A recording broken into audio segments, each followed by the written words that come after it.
Ukraina mengatakan pihaknya berhasil menghancurkan sistem pertahanan udara canggih milik Rusia di Crimea dalam serangan terbarunya. Dinas Keamanan Kiev (SBU) dan Angkatan Laut melakukan serangan terhadap fasilitas Rusia di dekat Yevpatoria menggunakan rudal jelajah dan drone, kata sumber intelijen Ukraina kepada BBC.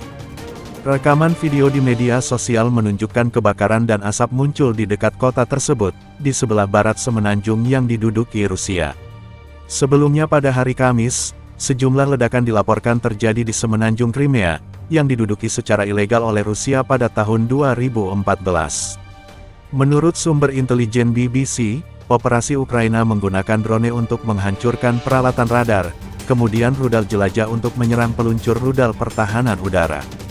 Setelah menonaktifkan stasiun radar, unit Angkatan Laut menyerang sistem Triumph S-300 dan S-400, senilai 1,2 miliar dolar Amerika Serikat, dengan 2 rudal jelajah Neptunus, kata sumber itu seperti dikutip dari kantor berita yang berbasis di Inggris itu, Kamis, tanggal 14 September tahun 2023.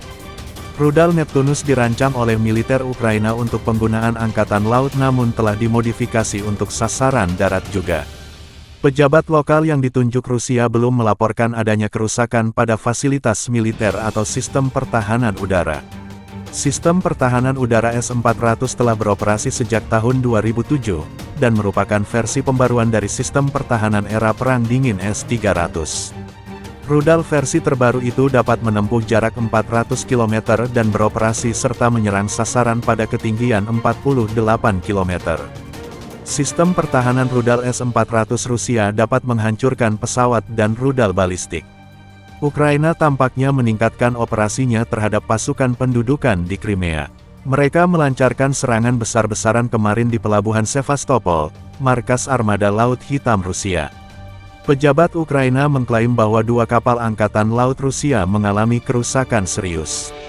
Pejabat Rusia mengatakan 10 rudal digunakan dalam serangan itu, yang dilaporkan menyebabkan 24 orang terluka. Penggunaan rudal tersebut menunjukkan peningkatan penggunaan amunisi jarak jauh oleh Ukraina. Sementara itu, Kementerian Keuangan Ukraina pada hari Kamis mengatakan bahwa negaranya akan menerima 1,25 miliar dolar Amerika Serikat dari Amerika Serikat sebagai bagian dari proyek perdamaian di Ukraina yang diprakarsai Bank Dunia. Para pejabat mengatakan dana tersebut akan digunakan untuk tujuan non-militer dan akan ditujukan kepada kelompok rentan dan untuk penyediaan layanan pendidikan dan medis.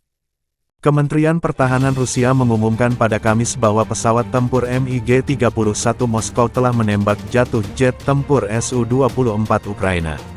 Menurut kementerian tersebut, pesawat MiG-31 ditugaskan untuk patroli udara di area yang dimandatkan. Para kru kemudian mendeteksi target udara selama salah satu penerbangannya. Setelah dipastikan bahwa targetnya adalah pesawat musuh, kru meluncurkan rudal udara ke udara untuk mencegat Su-24 Ukraina. Tanpa merinci tanggal dan lokasi insiden, kementerian itu merilis video yang menunjukkan awak MiG-31 bersiap untuk misi dan lepas landas membawa 2 rudal RIVV-BD dengan jangkauan tembak 300 km di bawah badan pesawat dan 2 rudal RIVV-SD dengan jangkauan tembak maksimum 110 km di bawah tiang sayap. Setelah lepas landas, pesawat MiG-31 ditampilkan berputar dan mendaki ke ketinggian yang tinggi. Kemudian menetap dalam patroli tempur. Tidak ada peluncuran rudal yang ditampilkan. Saat mendarat, pesawat masih terlihat dengan 2 rudal RIVV-BD masih di bawah badan pesawat dan 1 rudal RIVV-SD di tiang sayap kanan. Sayap kiri tidak terlihat dalam rekaman video. Jika pesawat yang ditampilkan dalam video adalah pesawat yang terlibat dalam pertempuran, maka dapat diasumsikan bahwa MiG-31 menembak jatuh Su-24 menggunakan rudal RIVV-SD. Rudal RIVV-BD biasanya digunakan untuk melawan aset bernilai tinggi yang beroperasi pada jarak ekstrim, termasuk pesawat tanker dan pesawat AWACS. Sebuah laporan Izvestia tentang insiden tersebut, yang dikutip Russian Times, Jumat tanggal 28 Oktober tahun 2022, merinci rekaman di mana Alexander, komandan pesawat MiG-31, mengatakan bahwa awak Su-24 menyadari ancaman yang ditimbulkan oleh MiG-31. dan mencoba bermanuver untuk mengganggu serangan itu, katanya. Menurutnya, awak MiG-31 meluncurkan rudal jarak jauh, menerangi mereka, dan mengamati Su-24 menghilang dari radar udara mereka. Mereka kemudian menerima konfirmasi dari radar pengendali mereka bahwa pesawat Su-24 telah terkena. MiG-31 kemudian melanjutkan patroli udaranya. Baik RVVBD dan RVVSD mengharuskan pesawat peluncur untuk terus menerangi target dengan radar mereka sampai pencari radar AESA mereka mengunci target. Varian MiG-31BM dilengkapi dengan radar PESA Zalsen-AM yang sangat efektif dalam mendeteksi target yang terbang rendah, termasuk rudal jelajah, terhadap ground clutter. Pesawat tempur Ukraina, yang sebagian besar terbang pada level rendah untuk menghindari deteksi radar pertahanan udara berbasis darat Rusia, mudah ditangkap oleh radar Zalsen dari MiG-31.